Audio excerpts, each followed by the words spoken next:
Hello, I'm Karen, and I don't insist on speaking to the manager because I am the manager. I am the CEO of my reality. I create my own reality. So, welcome to my channel. What I want to talk about today is what to me I think is the biggest mistake you can make in manifestation. Well, I think actually two. I hope I don't forget the second one. So, first, I wanted to say when you start manifesting, when you have a desire and you start affirming, you start visualizing, and you live in the end, so you're kind of like being delusional and not looking at the 3D and being in your own state and in your living in the end, visualization, affirmations. What happens mostly then is that something happens in the 3D that you don't really like, or that is a complete opposite of what you're desiring. And what happens is instead of staying in this living in the end state, in this I have my desire, in this I'm having it, and you see the opposite in 3D, then you usually start like doubting, like, is this working? Am I doing this all right? You look at the 3D as it is meaningful, as it is something that has power over you. And you're like, I've been doing this visualization, I've been doing these affirmations, I've been living in the end. And you see something in a 3D and it's like, shit, this isn't working. This isn't working. And you let the 3D make you feel doubtful. And that is a moment where you're actually reacting to the 3D as if what you're doing is not working. That is a moment that is actually the biggest mistake. You have to stay in this in the 4D imagination. So the 3D isn't real. It is just like the old reflection showing to you, like, this is what you this is what you used to believe.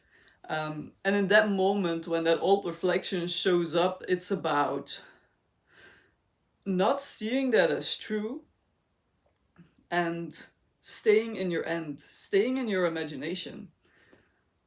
And do not let the 3D trick you. Just stay where you are. And do not start thinking that something is going wrong. Just keep doing what you're doing. Do not let the 3D trick you. So that's one mistake. Like, stay delusional, stay in your mind, stay in your imagination, whatever the 3D is showing you. Oh my god, this light is like so bright. I'm just gonna. Are there also people in here that are like highly sensitive to light and sound and everything, just life? That's an assumption I need to change. I hope you can still see me.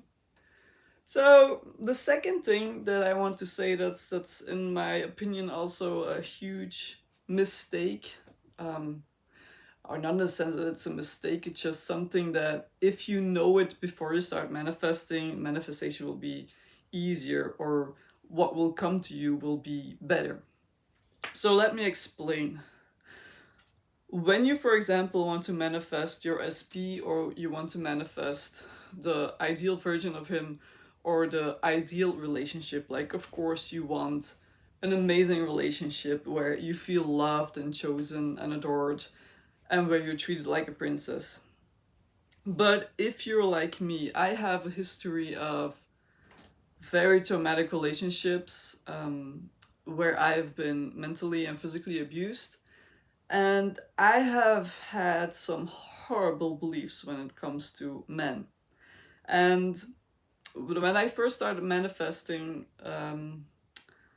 I manifested not specifically an SP, but I made a list of what I wanted in a person, and I didn't want him to move far away. I wanted him to move like 2 streets away max, because I didn't want to drive for a long time or something like that.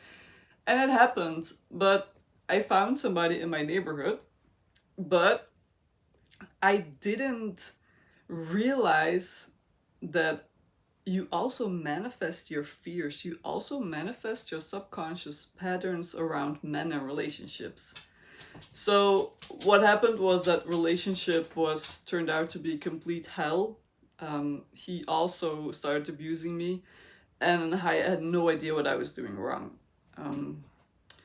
So I learned from that, and instead of just manifesting an SB, I started working with my beliefs around men and relationships, and I started turning them around, actually, because I came from being abused to being loved and chosen and adored and having the princess treatment.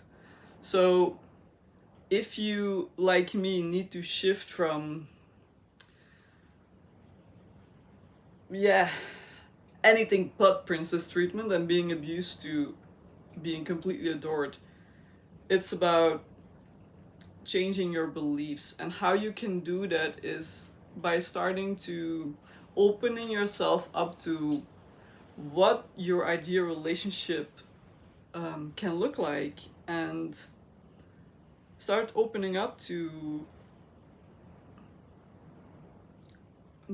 like, if you look at like Friends or something, or just in general, on TV shows, I don't know, and if you see people in relationships and you're like, oh, I want this, I want that, or you're like, see, that's possible, like she's being treated so amazingly like a princess. And it's about learning and opening up to what does a perfect relationship look like. And at the beginning, you will find it hard to believe, because, for example, I started saying, because I was always the people pleaser, of course, and I wanted to be in a relationship where I was not a people pleaser anymore, but where I was treated as a princess. And I started saying, what if men want to serve a woman? What if there are men out there that want to make a woman happy? What if there are men out there that put their needs, like put the needs of their woman a priority, like it's their woman is a priority and how she feels a priority? And at the beginning I was like, that's completely impossible. There's not a single man out there that would think like that. And now when I say that, I'm like, duh, of course. Like, duh, most men want their woman to be happy. Like, but it was because I was so used to men being so selfish and using me, that other belief was the belief of, what if men really want their woman to be happy and they want to serve their woman? That was like, what the fuck?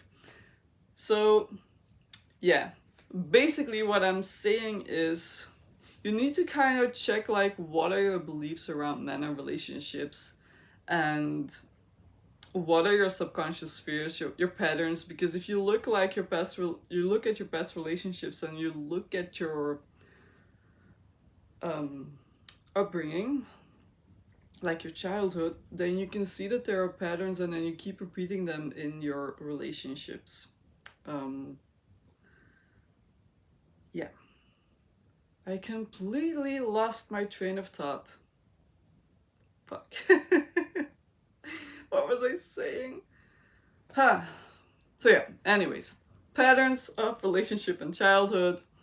You bring those patterns into a new relationship if you don't become conscious of these patterns, of these beliefs, and start rewiring and changing those beliefs. Yeah. So if you are manifesting a specific person and you didn't work on these beliefs, like self-concept, the beliefs about yourself, I am worthy, I deserve a happy relationship, I am such an amazing, perfect goddess. The beliefs around men, like men want nothing more than to serve me, Yes, me. Me? I deserve this. Your beliefs around relationships, like the honeymoon phase, doesn't have to be the honeymoon phase. The honeymoon phase can be the rest, the complete, entire relationship. So those are just examples. Before you manifest your SP, because your SP will come into your life, but before he comes into your life, please make sure that your beliefs around men and relationships and yourself are on point, are what you want to attract. And also, what helped me a lot in changing my self concept from people pleaser to more like empowered goddess are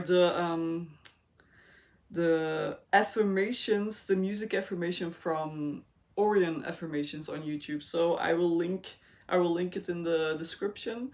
And I love the affirmation music, the I'm a goddess. Yes. Those things. It really, I listen to it every day, every morning, and I've done this for a very long time, and it really changed my self-concept. So that's an easy thing to do. Just put on the music and it will help you. So yeah, that were, in my opinion, the two biggest, I think, failures that I made, or the biggest mistakes that I made, and I just wanted to help you not make those mistakes. And you can learn from my mistakes, because I made a lot of mistakes. Okay, so that was it for today. I hope and I assume you're going to have a great day. It is very windy and rainy here today, but I kind of like it. It's like the autumn vibe. So yeah. Okay, bye bye.